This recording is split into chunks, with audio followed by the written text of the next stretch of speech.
My sister cut me from her wedding guest list, then blamed me when her groom walked out.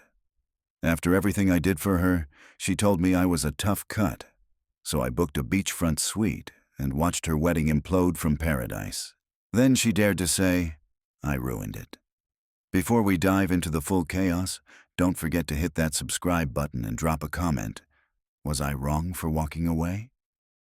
Hi, I'm Jake, 32, and last month my life blew up when my own sister excluded me from her wedding, and then had the audacity to call me selfish when her whole wedding fell apart.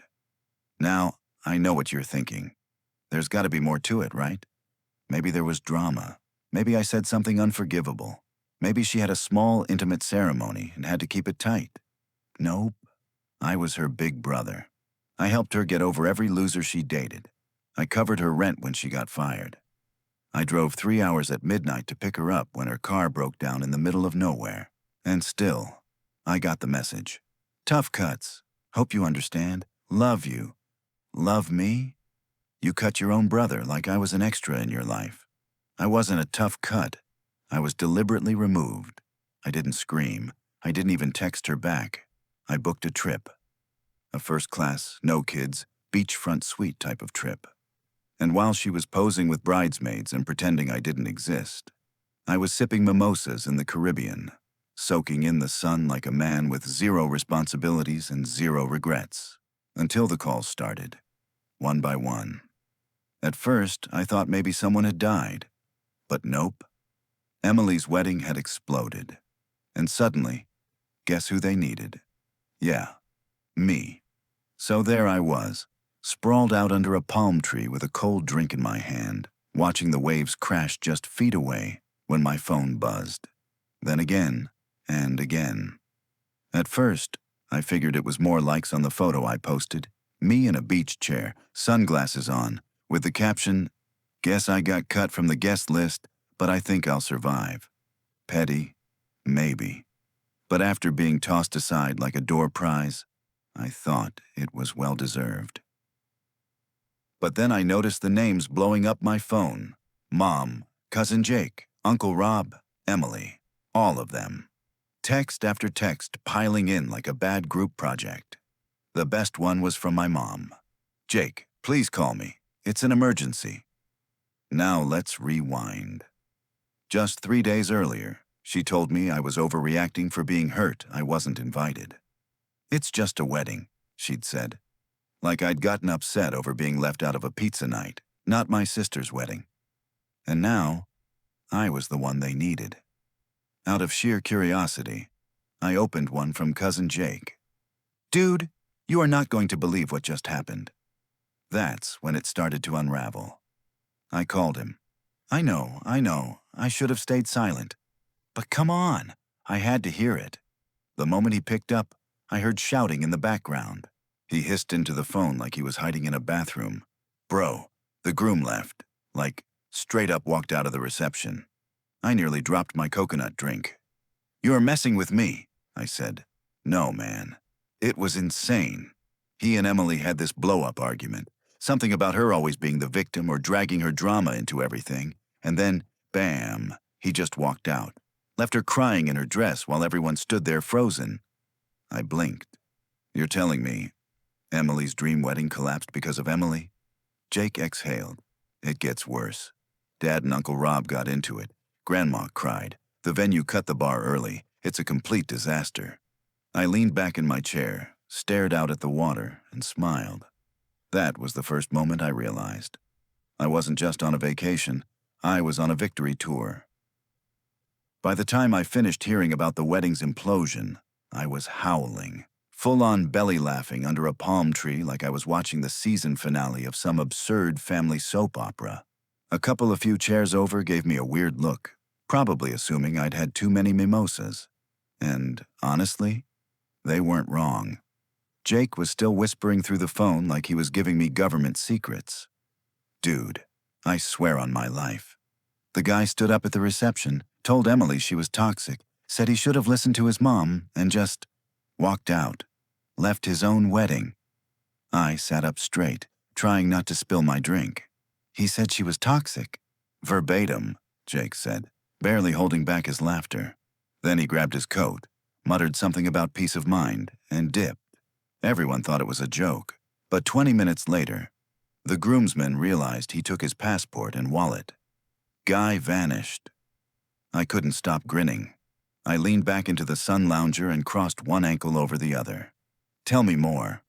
"Oh, it gets better," Jake said. Emily lost it. She threw her bouquet at the cake, screamed at the photographer, cried so hard she smeared her makeup, and then accused Aunt Lisa of sabotaging her happiness by booking the wrong venue. Like, what? "She picked the venue herself," I muttered, amused.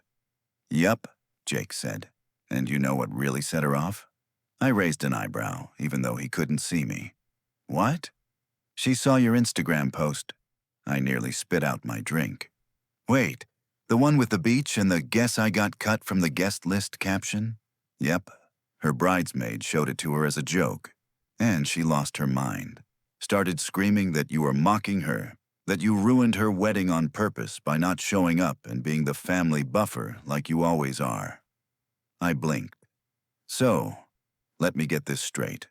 I was uninvited, completely ignored, told I was overreacting. But now that the wedding's gone full dumpster fire, I'm the villain for not magically fixing it. "Exactly," Jake whispered. "Uncle Rob literally said, if Jake had been here, this never would have happened." I gave a long, slow exhale and stared out at the ocean, my grin widening. "The bar's really that low, huh? Oh, and then your mom tried to spin it. Told everyone she begged you to come, said you were too prideful to show up." I burst out laughing, loud enough that someone down the beach turned and raised their sunglasses. "She told me I was being dramatic." Jake chuckled. "Dude."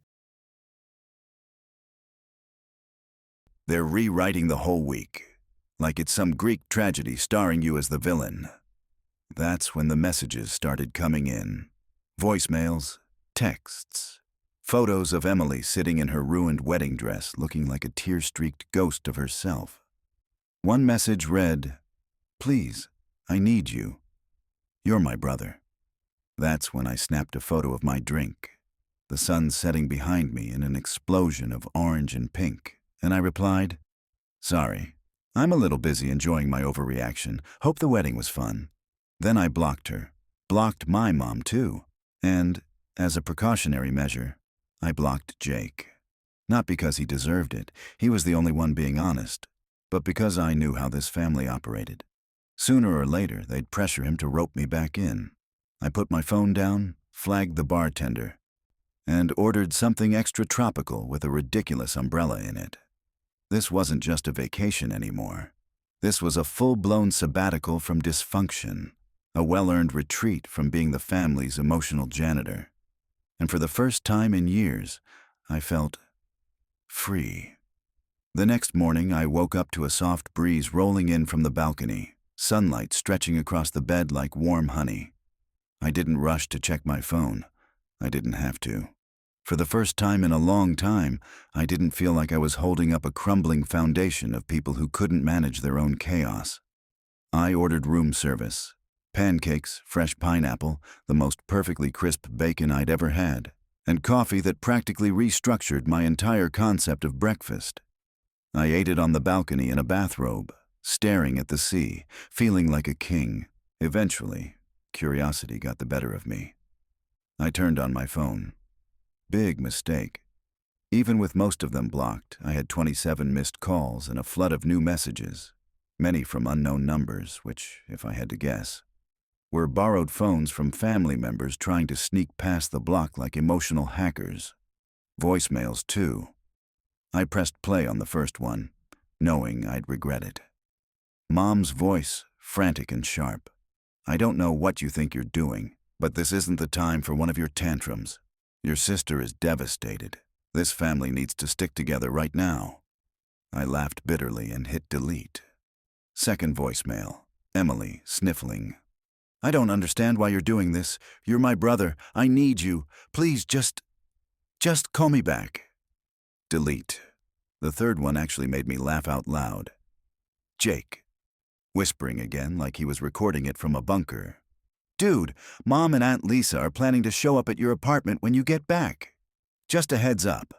Also, Grandma keeps saying the wedding was cursed because you weren't there. It's hilarious." Now that one I saved. Classic Grandma. I tossed my phone onto the bed and stepped out onto the balcony. The view was breathtaking. Sapphire blue water stretching out forever. The sky almost offensively perfect. Back home, they were trying to piece together the shattered remains of the wedding like it was some kind of emotional Lego set. And me? I was out here, sipping espresso and soaking in the sun. I felt lighter, not just emotionally, but physically, like I'd shed 50 pounds of obligation. Then I had the most evil idea. I snapped a picture of my breakfast, complete with the mimosa glowing like liquid gold in the sun. Caption: "Starting my day stress-free. Hope everyone back home is doing okay." Petty, maybe. Satisfying, oh, absolutely.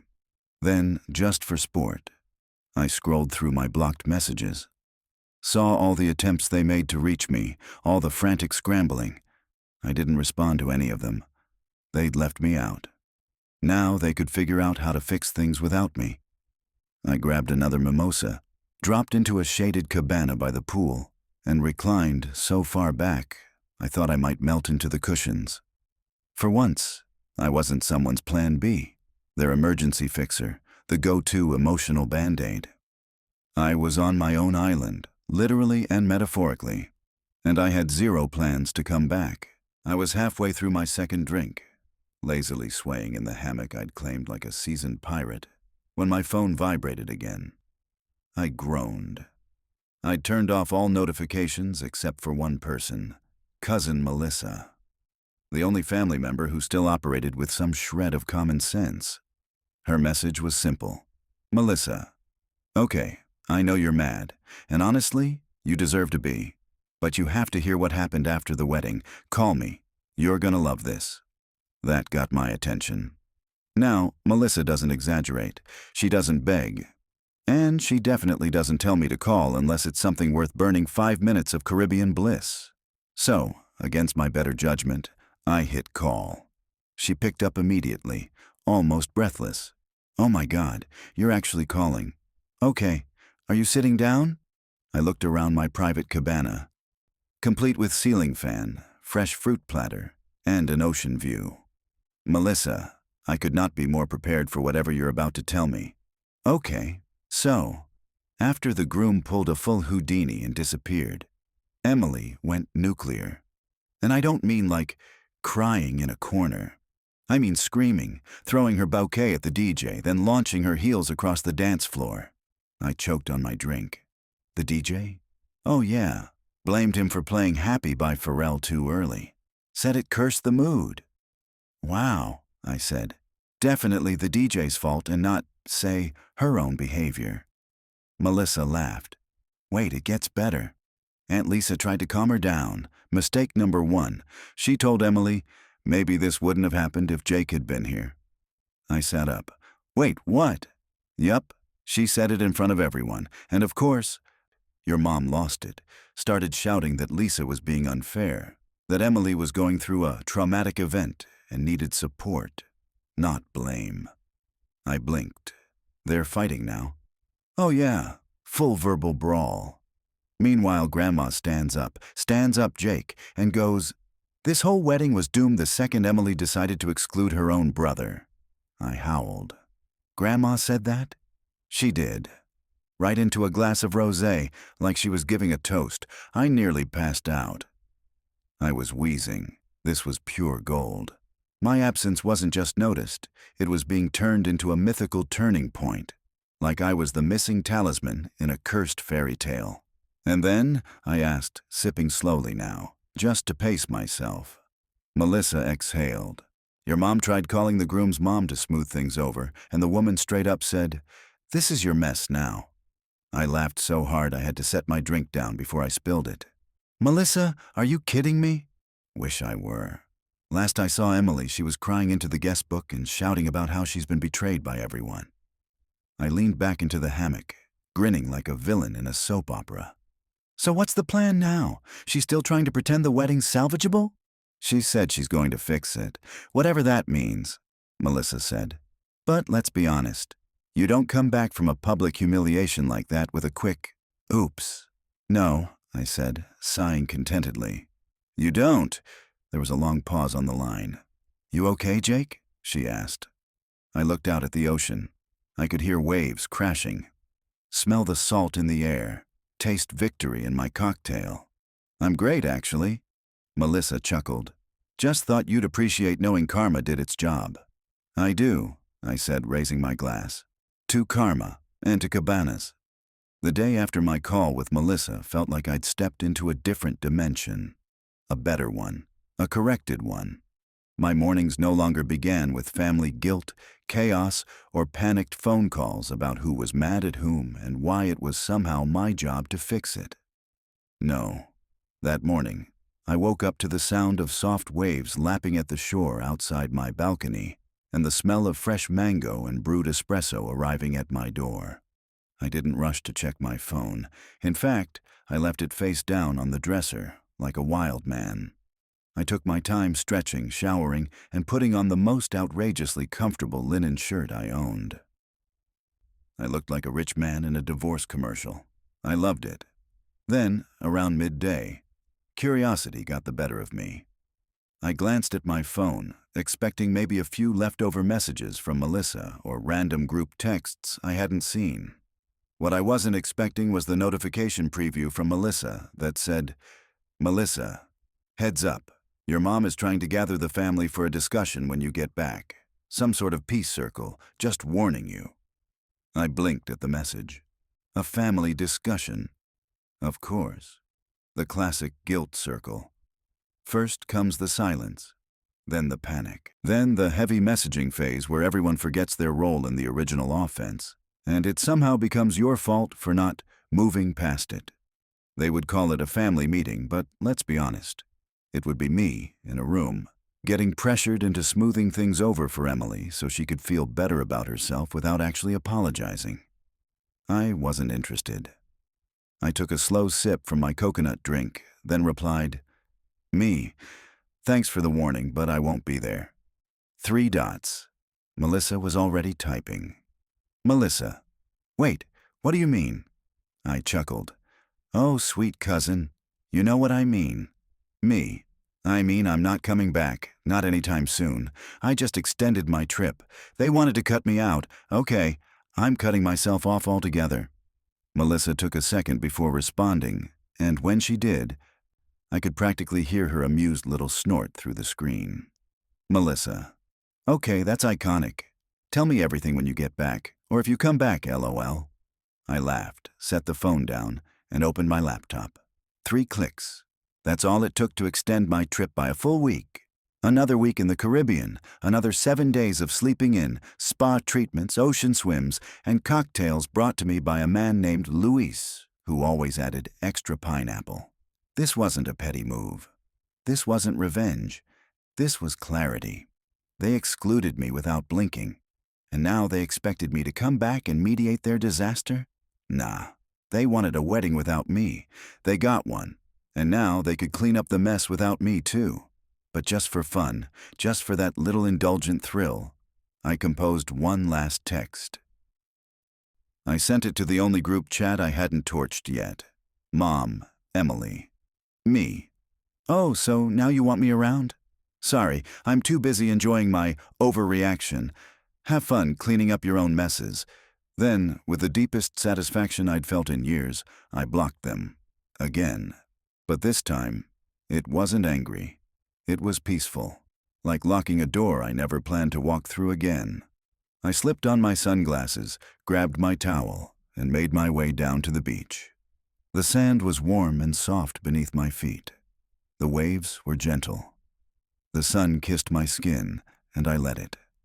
I let myself breathe. Really breathe.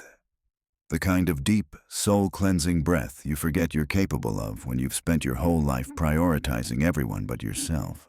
I stretched out on a sunbed under a palm tree, ordered another drink, and let the weight of their chaos slide off of me like sunscreen in the sea.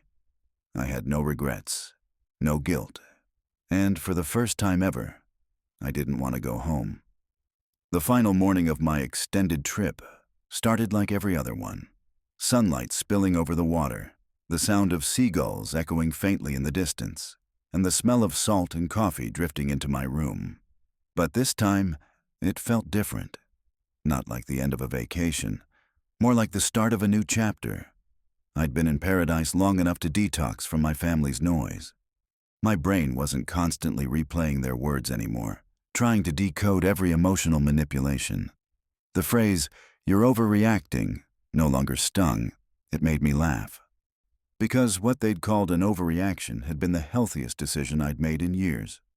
That morning I took my breakfast, fluffy pancakes, strawberries, and a perfect cappuccino, out to the balcony and just sat there watching the tide come in.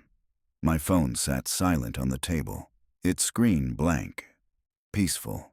Exactly how I wanted it. Of course, curiosity eventually won. I turned it on, knowing what was waiting. And there it was. The flood. "Mom, you need to stop acting like a child and call me." "Emily, I can't believe you're doing this to me. You're so selfish." "Mom again. This isn't funny. Emily is heartbroken. Do you even care?" Unknown number. "We need to fix this family before it's too late." Every message was the same chorus. Guilt, blame, self-pity. None of it came with an ounce of accountability. And reading them, I realized something quietly revolutionary. I didn't feel angry anymore. I just felt done. Then came the one message that sealed it all. "Melissa, just FYI, your mom's planning to have everyone over for dinner when you're back. To talk things out. I thought you'd want the heads up." I smiled. She was still trying to look out for me, bless her. I typed back, "Me. Thanks, but I won't be there." "Melissa, you serious?" "Me. Yup, I'm staying longer. They made it clear where I stood. Now I'm making it official." There was a pause, then a single reply. "Melissa. Okay. Honestly, good for you." And that was it. No drama, no pleading, just quiet understanding. Someone finally got it. I went online, opened my booking page, and without hesitation clicked Extend Stay. Another week, another chance to breathe. Another refusal to be dragged back into a storm I didn't create. Then I sent one last message, not out of anger, out of closure. To Mom and Emily. "You taught me what it feels like to be left out, so I'm returning the favor. I'm done being your backup plan. Take care. Send, block, silence." I put the phone away for good this time. No more checking, no more curiosity. The world was suddenly brighter without their noise in it. I threw on my sunglasses, walked barefoot down to the shoreline, and let the waves curl around my ankles. There was no guilt, no tension, no imaginary burden telling me to go back and fix what wasn't mine to fix.